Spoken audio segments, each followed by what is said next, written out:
Good morning, good morning, good morning. Welcome to another edition of the High Five. Today we're going to talk about what is the best animated movie of all time. Just a quick little discussion. We're going to talk about how do we get up in the morning, how do we get energy, especially on those days where we wake up and maybe it's just a little bit lower. What do we think about networking? How is networking going to work? All these groups that all used to meet in person and shake hands and, wine and dine. How's that going to work in the future? How is it important? And how can we better where we were when this whole pandemic started? We have a sales question. We're going to talk about our reopen guide. All this on the High Five. We are so glad you're here. Let's get started. The time has come. The questions are set. Opinions high.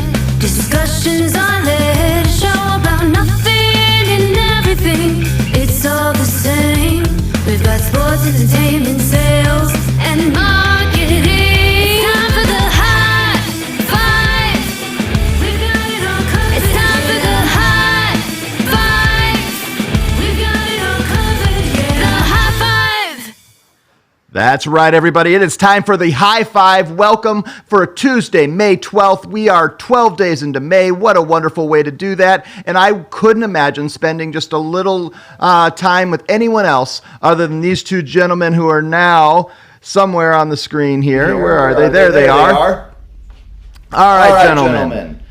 I have in the left corner. Let me figure out why I'm hearing myself. Dang.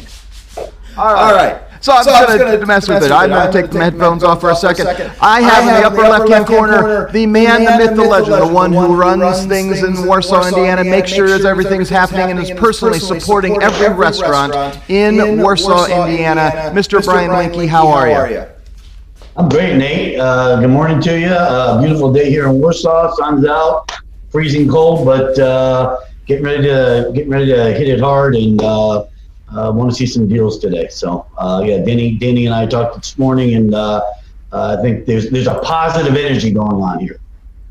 Absolutely. And in the upper right-hand corner there on our screen, the man from Glenwood Springs, Colorado. He drove in. I'm going to ask him, did he see some elk on the way in this morning to his office? He is holding down the fort in our Pay Protect offices in Glenwood Springs, Colorado. Mr. Danny Shard. How are you, Danny? Good morning, Nate. Good morning, Brian. I did see some elk this morning. Every day I get to see elk. It's one of the beauties of living in Colorado. We're pretty lucky. That is awesome. All right, so let's get started today as we go topic number one. And I'm going to bring up what helps you get up. So yesterday morning, I know for me, I was just simply a little bit sleepy. And so I was trying to figure it out, and why was I just a little bit sleepy? And I probably didn't have the best regimen, didn't sleep the best in the night.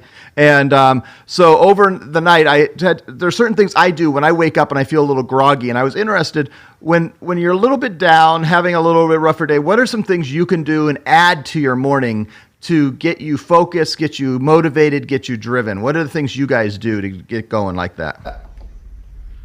I actually don't do much. I don't drink coffee regularly. Sometimes I'll have some tea in the morning if it's cold, but otherwise I'm up. I'm at it. A lot of you that know me know that when I get up, it's 100% go time. So I don't really have any like medicine or caffeine or any shot in the arm that I need to get going. I'm naturally excited to start the day every day. I think it's unique, though. Everyone makes fun of me for it. Dude, that is a skill that is second to none, and I think it isn't most people.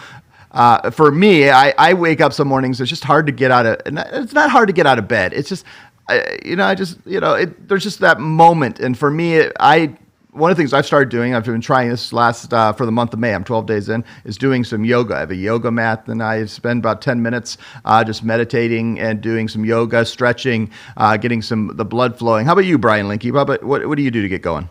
Well, let me just comment on that, Nate. I will pay money to see you do yoga.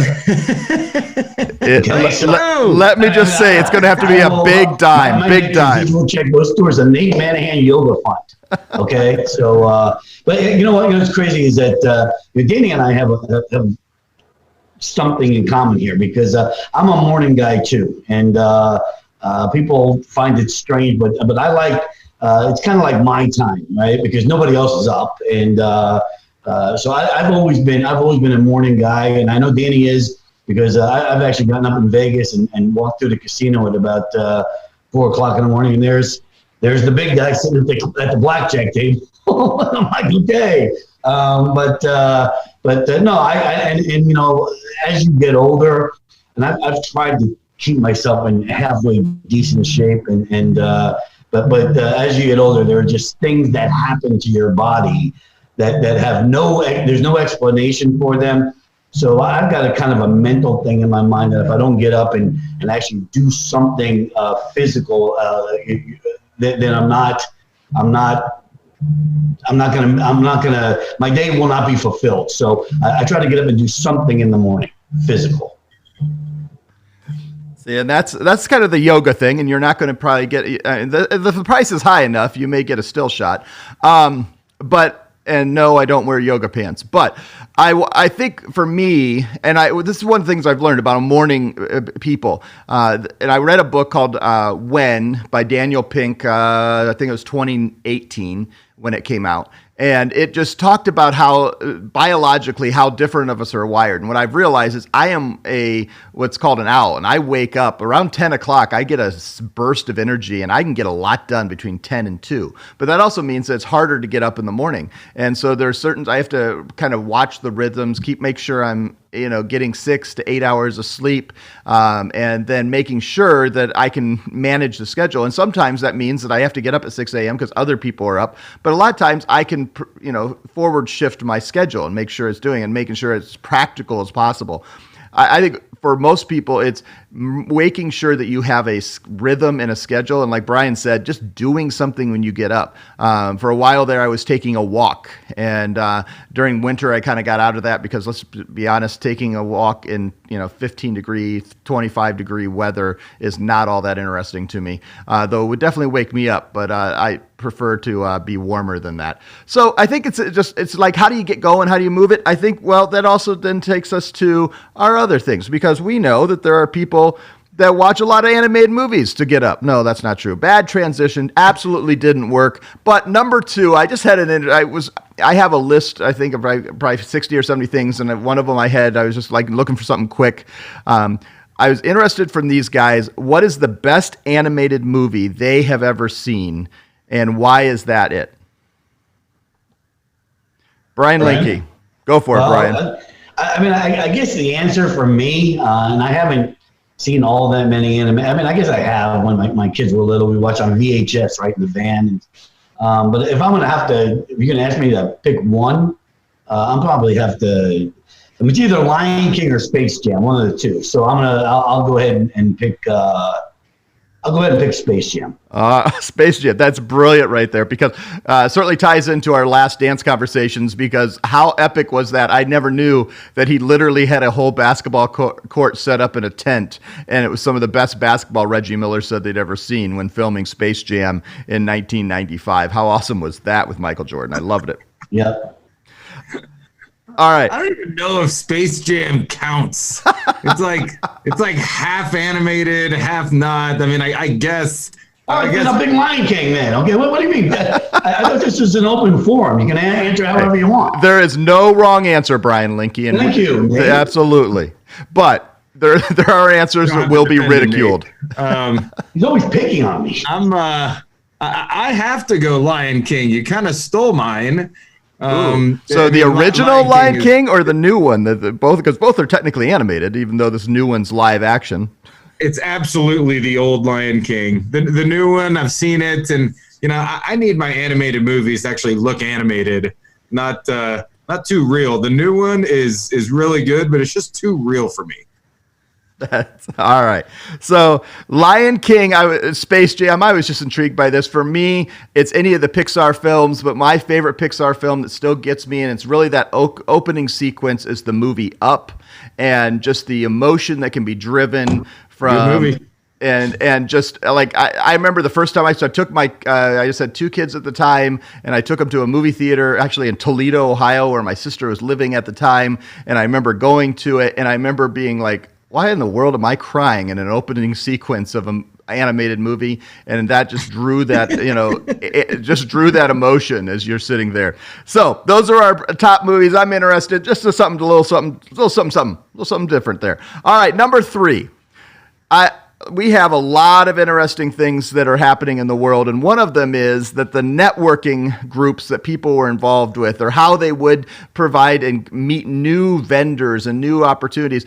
Well, you can't go do that. And our ETA, which is the big group, is doing their Transact Connect right now, and I was dabbling in it yesterday. And you can virtually go and to each of the booths and the sponsors, and you can watch some of the keynotes that are going on. And that made me start thinking, what is the future of networking? Yesterday we were talking prospecting, but just like getting in to meet people that are going to mentor you, people you can learn from. Maybe it's just being in there. Maybe it's just like getting to those vendors and finding those right partners that are going to be able to do it. Maybe it's finding those BNI, those networking groups where you're actually sharing leads back and forth, where you can't meet in person. And I don't see that happening a huge amount in the next 6 months. So, one, what is the purpose of networking? Is there a good use of it? Can it be refocused a little bit and be thought of in a different way? And then number 2, how do we facilitate that in the post-pandemic age? Let's go. Danny Shard, what do you think? I mean, I absolutely think networking is a necessity, right? I mean, you've got to do it, especially in an industry like ours. There's so many moving pieces. There's so many different partnerships that all kind of intertwine together in a lot of different ways. And the only ways that you can get connected with a lot of these different systems, vendors, platforms, options is to go to events and network and meet people and learn, right? I agree with you. I'm seeing ETA, the Midwest, Southeast Acquirers I just saw is going to do what are they calling it, Nate? It's like a virtual. I got the same thing. It's a virtual. Yeah, something. Trade. Yep. Something. But they're going to have breakout sessions on different topics, which I think is great. I'm definitely going to attend a few of them just so I can stay sharp on some things. But, I've got a lot of partners, a lot of you out there in like BNI groups and things like that. And I think that's really tough to stay engaged and stay really in that method of networking and aligning with these groups whenever you're doing it through Zoom. I think people want to be in front of people, shaking hands, having a cup of coffee, talking about business and how they're all different, but can all work together in some capacity. I think it's going to take a long time for people to get used to networking that way. And once things open up more, and we get into the post stage of this COVID-19, I think we're going to see it kind of go back to normal because people are going to miss that direct interaction with each other. So I think that part of it's going to be tough. I love the breakout sessions and the kind of learning and things like that, but some of the other networking pieces I think is too hard. Brian Linke, what do you say? Well, I agree.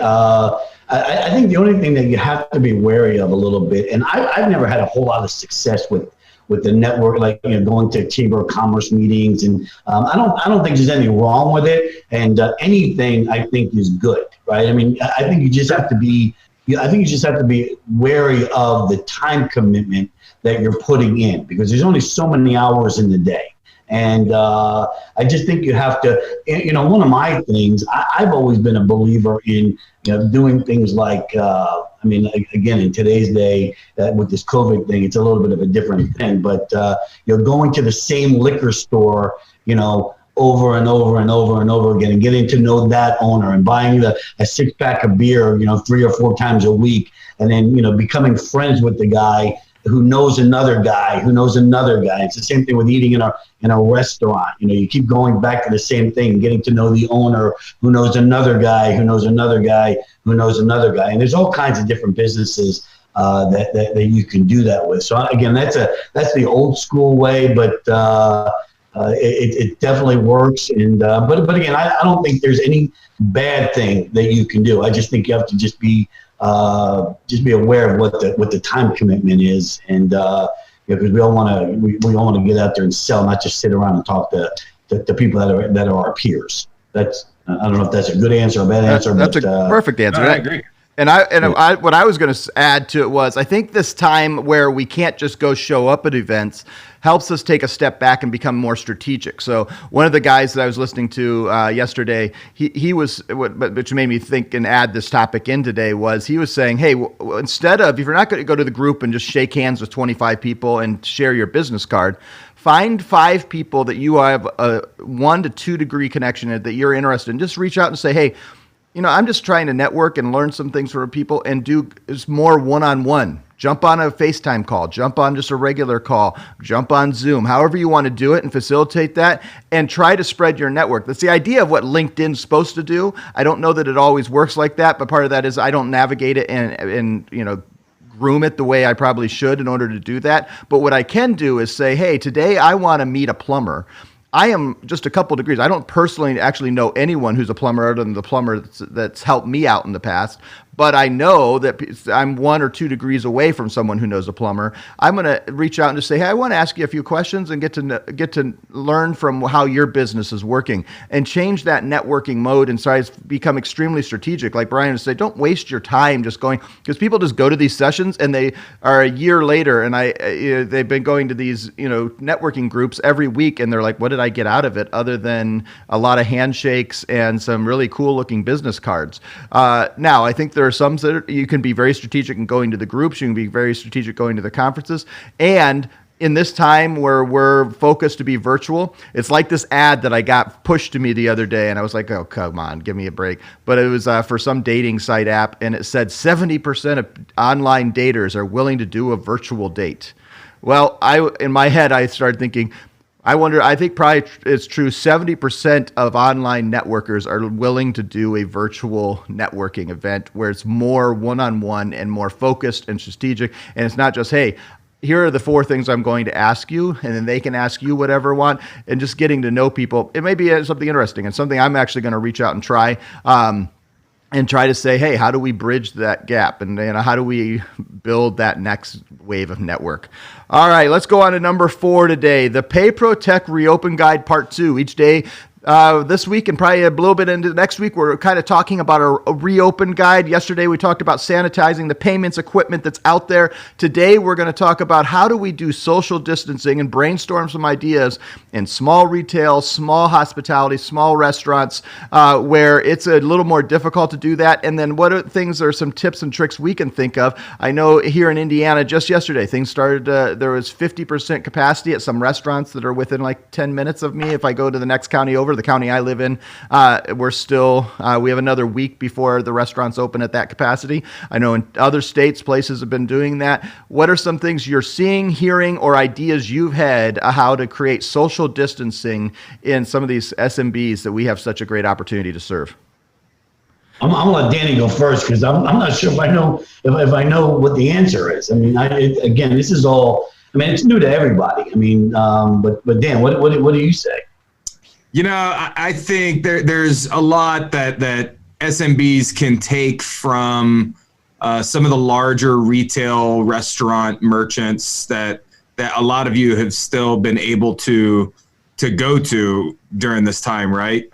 Grocery stores, hardware stores, a lot of the bigger retail chains were considered essential and could all stay open. Some of them at minimum capacity, and others you just saw people just going in and it was still full. But what a lot of you saw was these stores like changing routes that people could take. But more than anything, you saw constant reminders throughout the store to maintain social distancing. And that was done a lot of different ways, whether it's signage at the entrance, signage and shields at the checkout center, tape on the floor that would give people little boxes that, stand here when you're waiting in line, and then the other one's, 6 or 8 feet behind it. And it seems weird. And, I know most of you kind of look at it and laugh, maybe roll your eyes. But the reality is that really helps, right? It reminds us all to do this. And I think that that's really important as your shops open up, as things kind of start phasing in here, that we have reminders to the public to do this. Because I know whenever I see it, I'm like, oh, let me scoot away, because I tend to start getting back into my usual thing, right? And, hey, I'm just going to walk past this person and grab this thing off the shelf. Well, I freaked a lady out at the grocery store the other day because I came pretty close to her grabbing a salsa or something off the shelf, and she gave me the craziest look. We've got to have these reminders, I think, to everybody to do this and to maintain some distance while we open up. And there's just a few simple things that a lot of small, medium businesses can do to do that, and that's just a few of them.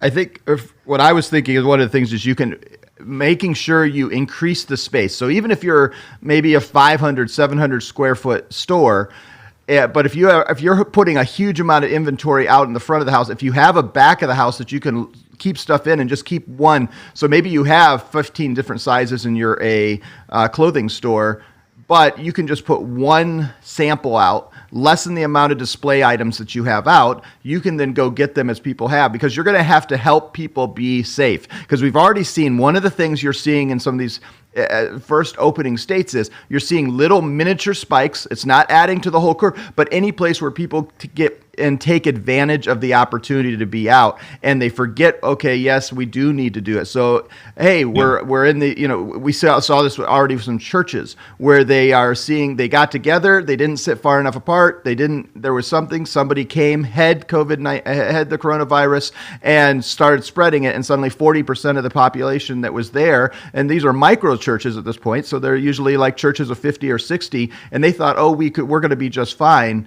And they saw little spikes. So we don't want to see the little spikes when people come into SMBs. So if you're a restaurant, take out some tables, take out some chairs, spread out some space. If you're a retail, take out some of your display units. Make sure that you are very clear how the checkout process is. If you're able to go hands-free on the checkout, if you're able to start using apps, and this is where we as our partners are able to step in and say, hey, there are ways you can do sales. If you can't just think of any way you have to have 10 people in this 100 square foot store, and that means this is going to be as tight as possible, because how do you fit 10 people in 100 square feet and not be right next to each other? Well, that means that you're going to have to help them think through. Maybe they use a custom app build and figure out how to be able to do a wireless payment or some type of transfer to bring over, and hey, jump on the app, I'm going to send you a text message, hit pay from that text message. All these things that you can start thinking of.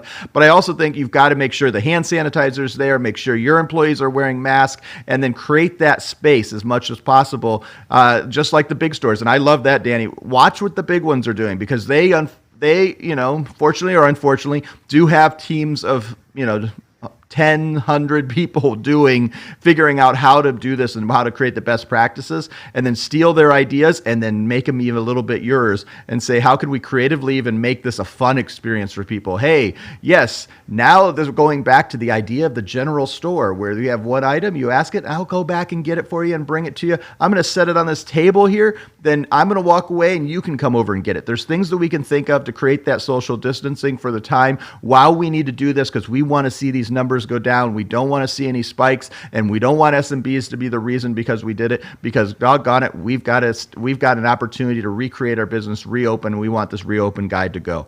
Gentlemen, anything else you have to say? Well, okay, here's the thing. Okay, being number 3 on this question, I'm able to... I love the idea of keeping it fun, by the way, right? Like, I think a lot of people are over it. I know Brian and I talked about this the other day. Like, we're just, we're over it, but, we can't get careless. And so, kind of, having a laugh about it, keeping it fun. I think that's a really good idea. Sorry to interrupt, Brian, but I had to. No, keeping it fun. I actually almost saw a fist fight the other day in the grocery store over this.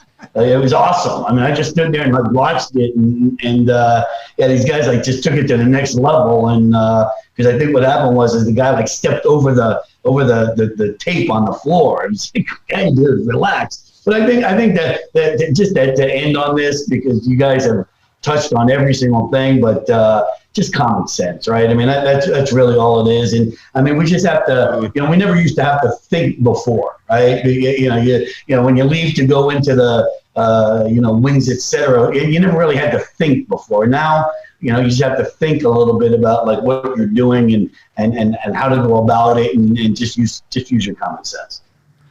Absolutely. That's what we're about. We're all about common sense, I think, and just trying to, none of us have done this before, and let's just keep learning and helping. And this is the consultative process, the sales process. And so yesterday, as we go into number 5, and we take off again because I've given the challenge to Danny and Brian. Yesterday, we talked about what they would do to, well, there's 2 things we go to the gates. I said yesterday, all they had was a cell phone, they had a computer, no current portfolio, how would they start their merchant services and POS sales business? And yesterday we talked about prospecting. Well, prospecting has to turn into how do I identify that these are qualified leads and move them to the businesses that I can help and businesses that we can actually, that we have the service to help with, and they're actually going to make us a little money. Because one of the things in choosing in this industry is we've got to figure out there are businesses that we won't make money on, and that we can help them find other ways to take payments.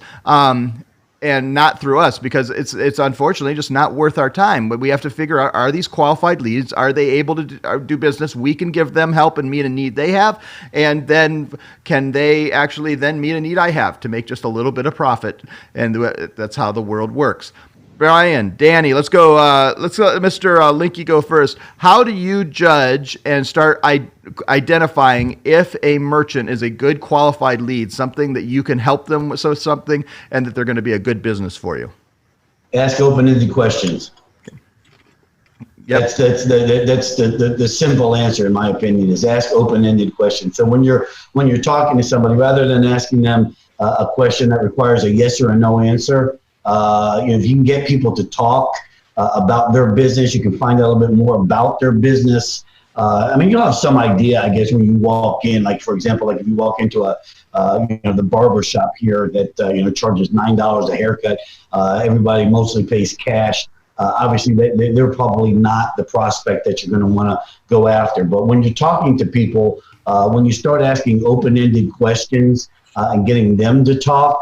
Because again, asking a closed-ended, a yes or a no answer, those are the easy questions. But if you can get people to start talking, I think they'll answer this particular qualified type thing themselves, and then you'll without even having to work a whole lot, you'll find out whether or not they're a qualified lead or not just by getting into a conversation, and asking open-ended questions. So, Brian, I like that. Brian, what are some of the answers that you hear that you go, wow, okay, this is not the right business? You mentioned average transaction size and volume. That's one of the things that you want to get them to tell without asking that question. You can ask, what is your volume? But that's not very open-ended, so you can get them to tell that story. What are other things that you hear that you go, okay, well, red flag, this may not be the right qualified lead for me? Well, one is if people aren't familiar with cash discounting, right? Because anybody's a lead if they're willing to do cash discounting within reason. But I think just some of the other red flags just would be, how many cash payments do they take? And just really, again, it's just, I think it's just more of finding out about their business, asking the right questions, taking a little bit of time to find out, and then it's hey, can I don't know if I can save you any money. Can I take a look at a statement? And because even if you decide not to go with us, not to go with PayProTech, at least this will give you some idea of what you're doing compared to what we can do. And if you decide not to do it, we'll shake hands, or we'll elbow bump, or we'll do whatever, and we'll move on. Love it. So, Danny, what for you? Like if let's say you could walk in, or you identify that they have changed merchant services or POS systems 5 times in the last 2 years. Is that a red flag to you as you're identifying that's part of their story? If you're walking in, sometimes you see the cemetery of old hardware sitting on the back counter, or in telling their story, if you're over the phone, they may say, "Hey, back when I used this company," and then you notice they mentioned 3 different companies all that time. Is that a red flag for you? What are some of the things you're doing to try to say, "Hey, these people aren't qualified leads"? I'll say yes and no, and that's a really good question. And it's funny, Nate, because the cemetery of old equipment on the shelf behind them, that's so real. I think a lot of sales partners and even merchants that are listening can relate to that, that may have switched and been sold something that wasn't a good fit for their business. And the reason I say yes, that it's alarming, is because obviously that merchant doesn't have much loyalty, right? Not necessarily that they have to, but they may not have been given the best service, or quick to take the next pitch of somebody that's going to save them even a few dollars, and not necessarily giving their current salesperson the opportunity to save them. Maybe their support just hasn't been great, so you can't really blame them for that. But then no, it doesn't throw up a red flag, because I think that's an opportunity that merchant has clearly not been sold correctly, right? There should be a thorough process. And Nate, what you preach about is solution fitting, right? And I think every merchant should go through like a qualification or some sort of solutions, and have a deep consultation, especially when you're talking about point of sale systems, to make sure that this system does meet or exceed the requirements of the merchant, and they're not going to be interested in looking elsewhere. So when you see that cemetery of equipment, that just means that it didn't do anything that they wanted it to do, but they were sold on it. So they're easily sold, but they're easy to switch because they learn quickly that they don't have the right solution. So I think it's an opportunity for a lot of seasoned sales partners out there to take that conversation a little deeper with the merchant. I actually have a tendency of overanalyzing questions like this, because I thought, man, who's a qualified lead and how do you do that? And any merchant that accepts payments is the first thing that comes to my head, right? Like, that's a qualified lead. I think, as you dig into it, like Brian's saying, which I love, that is asking open-ended questions, getting the merchant talking is really important, because that's going to be a way that you can qualify them. And it's learning how they operate their business, products that they sell. A few key factors are going to determine if that's a qualified merchant that you can accept payments for, right? Some of them might sell products that are too high risk, or just do some processes that we can't offer, which is extremely rare. But that's why I say every merchant taking payments technically is a qualified lead that we should be able to take the conversation further, because we've got every option covered, whether they're really small or very large. We've got options to cover the whole fleet. So it's just a matter of finding that right solution for them. I love it. That's more and more, that is the solution fitting. We can help every merchant, especially in the edge world. Now, I would say there are, though, times where the headache is just not worth it. And in our industry, and so many industries of their sales, the margin and the residual, maybe $10, $20, $50 a month. And if they're going to take up 50 hours of my time that month, they're not worth it. Are there things that you've learned now doing this for Brian pushing a decade, Danny pushing 2 decades, that these are things that the headaches just aren't worth it? If I can identify this ahead of time, then I'm going to move on and go to the next one, because the sales process just going to either take too long, too much of a headache there, or I can tell this is just going to be a leech to my soul, and I'm going to wake up really depressed some mornings because of them. So I'm going to cut it off now. What are some of the things that you've identified that you'd want to be able to identify to be able to see that? Well, I can tell you this: as you get older, okay, it gets smaller, right? So, like, again, helping people is part of the job. That's another thing that a lot of salespeople don't understand. Selling is that's obviously what you have to do, but trying to maintain the account, the customer service portion is the back end of it is as important, if not more important, to keep that merchant, especially with the way our bonus structure is here at PayProtect. But I just think that again, it's just a common sense thing. You have to treat every merchant like they're important, right? But obviously some are more important than others. And once it gets to a point where it may not be worth it, then it's not easy, but you're gonna have to cut the string and move on, because there's somebody else out there that's willing to have that conversation with you, sign that merchant up, and move on. Yeah, and that's so tough, right? I mean, Brian, I think I know we've talked about this, and I think we've both dealt with merchants, through the years that we've set up accounts. In addition to helping partners, we've both dealt with merchants that at a certain point we wish we hadn't signed up. And I think you get to the point where when that phone rings and you look down and it's that merchant, you're struggling to answer because you know that there's a problem. A lot of times, the issue can be either technical with their system, not getting funding, or just very small things that add up for the business owner. And they're all important for the business owner, but some of them can feel like they're minimal, or gosh, that seems very nitpicky to the partner's end. So it's important for partners to obviously stay patient and understand each merchant has their own needs and requests and different requirements and things like that. But yeah, I think that's the toughest decision that any salesperson would have to make, is firing a customer, right? Or identifying that this customer is going to be a lot of legwork and not enough profit for me on the back end, which you run into with a lot of those smaller merchants doing, just hundreds of dollars, maybe $1,000, $2,000 in processing a month. There's more and more partners that just don't want to deal with that hassle.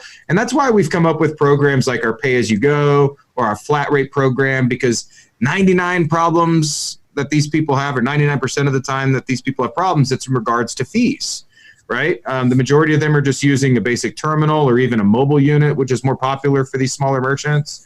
And it was all about the fees. Hey, I got charged this $9 and this and that, and it's just too much. So if you can set them up with something like that and rarely hear from them because they've got an easy solution, that's ideal.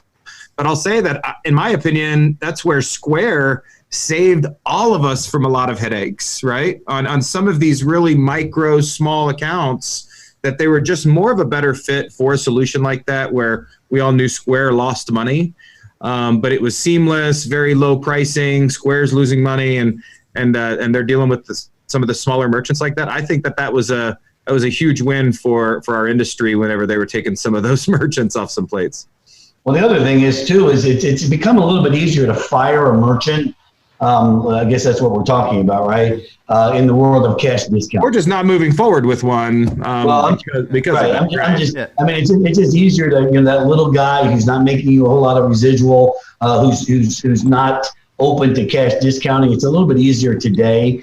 And again, a lot of these new agents that are coming on board, I think, are extremely fortunate in the fact that we have cash discounting today, because as we all know, it's not I wouldn't say it's a brand new thing, but it's a fairly new thing. And again, the merchant that's on tiered pricing or interchange plus pricing, that's making you dollars rather than it's like, okay, again, back in the day, I don't like to lose, right? You never want to cut somebody off, but in the world of cash discounting today, you send one other merchant up, it can take the place of 3 or 4 that they weren't worth your time.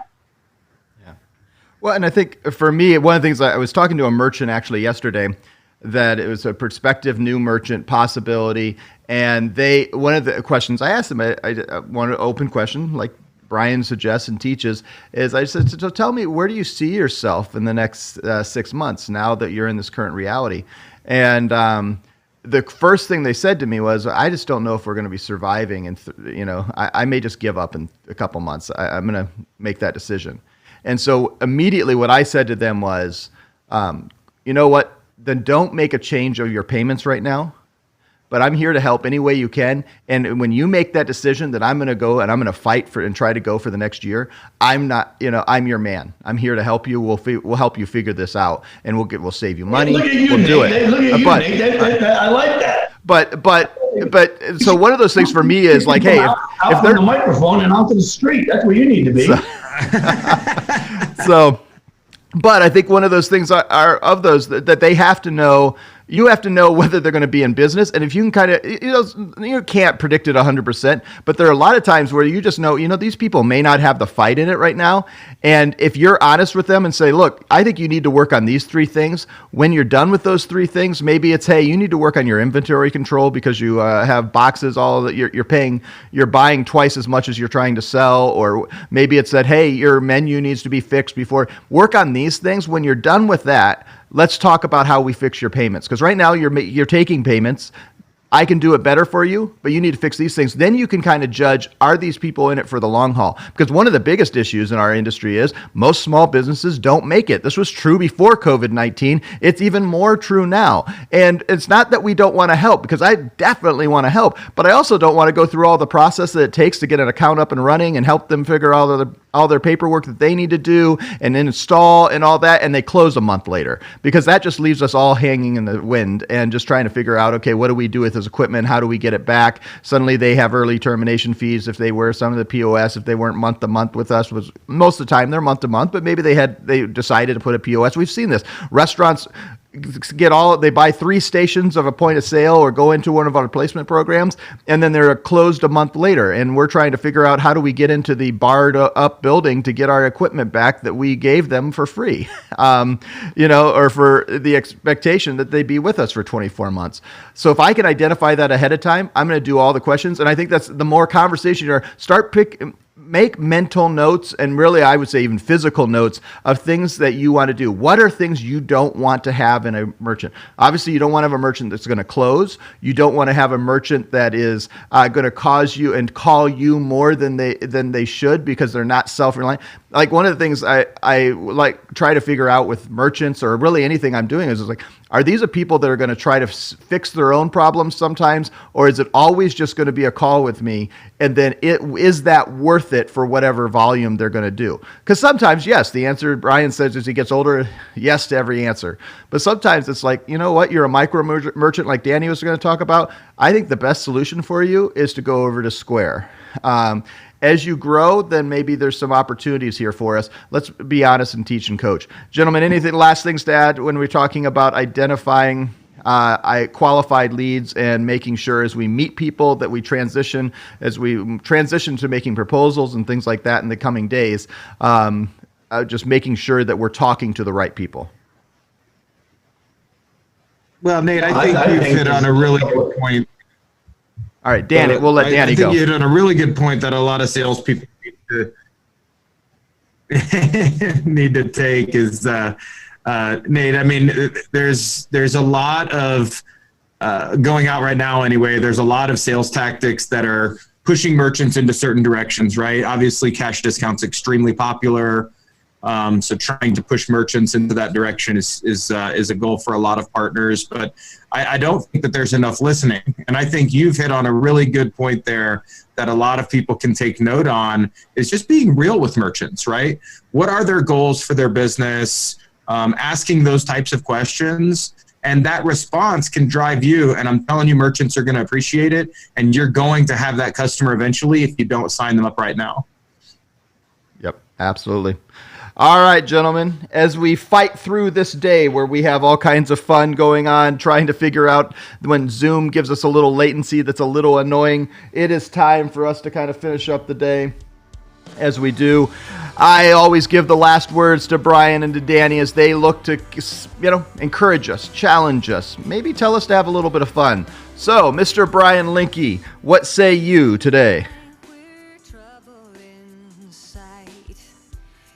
We have huge latency issues. I'm going to say it again. Go get a haircut, get out of bed, get out on the street. Really? Get out on the street and start working again. Absolutely. All right, Danny Shard, how about you? As we fight through this, you hear me 5 seconds after I talk.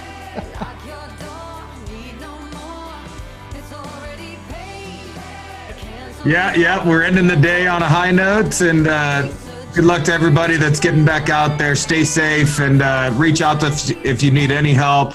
You've got my number, 281-301-1086. If I can do anything for you, let me know, and go get them. Have fun out there. All right, this has been another high five where sometimes you hear us in real time and sometimes we're fighting through all the sounds. And this is how the world works right now. And sometimes the internet just is a little bit slower. And come on, Comcast, give me a little bit more upload speed. I'm paying for gigabit. Come on, boys. All right, so all that, this has been a great another high five. We'll break this up in a couple spits. I think a couple of these are going to be great segments. Hopefully you've watched. If you have questions, concerns, reach out to us anytime. Danny just gave his cell phone number or his phone number. Where else are you going to get that? Call him up. Give him a little love. All right, guys, thank you so much. And this has been another high five. The time has come, the questions are said, opinions hide, discussions are led, a show about nothing and everything, it's all the same. We've got sports, entertainment, sales, and marketing. It's time for the high five. We've got it all covered. It's time for the high five. We've got it all covered. Yeah. The high five. The high five. We'll see you tomorrow.